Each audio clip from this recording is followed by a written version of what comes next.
Hello everyone, Dan here from the Next Issue Podcast. On today's video, I'll be doing a review for What If Season 3, Episode 2, What If Agatha Went to Hollywood?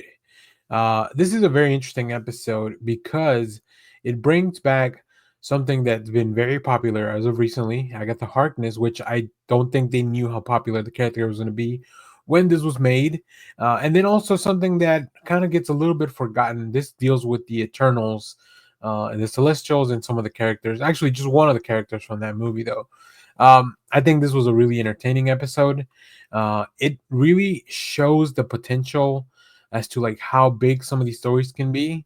It also leaves in a little bit of what I would call like cliffhanger. I don't know if this is something that we're gonna follow up in. I can't think of the trailer like to see if some of these characters would come back in the future. But I think a showdown with the Celestials to kind of end the season would be a really fun way to like close a lot of those loops and at least give those people that are fans of the Eternals and that want to see more Celestials in the shows a little bit of closure as well. So let's gonna get into spoilers now. This is a pretty straightforward episode. In this episode, Agatha goes to Hollywood where she's using the art of movie making and all this being funded by Howard Stark uh, to steal the power of the celestial Tiamat, who we know resides on Earth. Now, this is all takes place like it's kind of an nondescript time. It's like old Hollywood, but they make some references.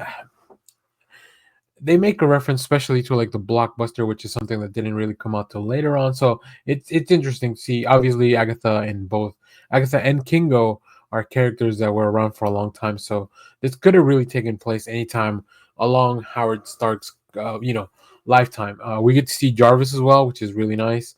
I don't know if the actors came back to reprise their voice roles.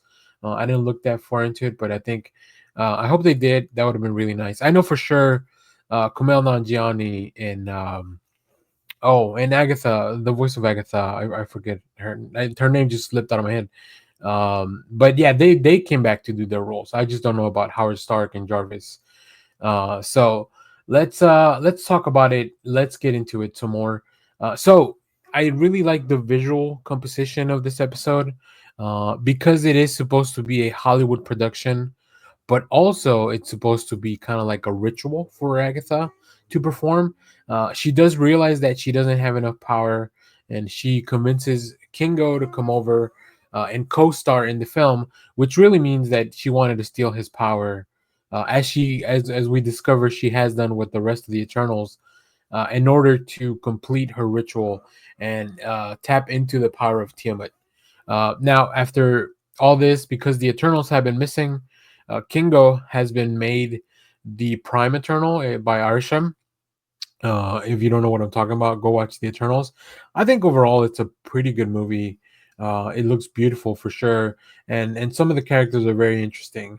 I really like the family dynamic, but this is not an Eternals review. Um, After we see that Kingo is convinced to maybe to help Agatha to protect Earth and destroy Tiamat, Arisham heads to Earth. And after that, we go through this really cool ritual. There's a lot of really fun visuals, a little bit of Bollywood type of dancing in the film, a lot of like a big musical number that involves both like Hollywood style old film classic musical and then like a Bollywood. It's a mixture of the two. I think visually it's really entertaining. I don't know how it would hold up to a rewatch because it does feel to me like it's not. I wish it had been a little bit brighter, but they went with the old Hollywood aesthetic.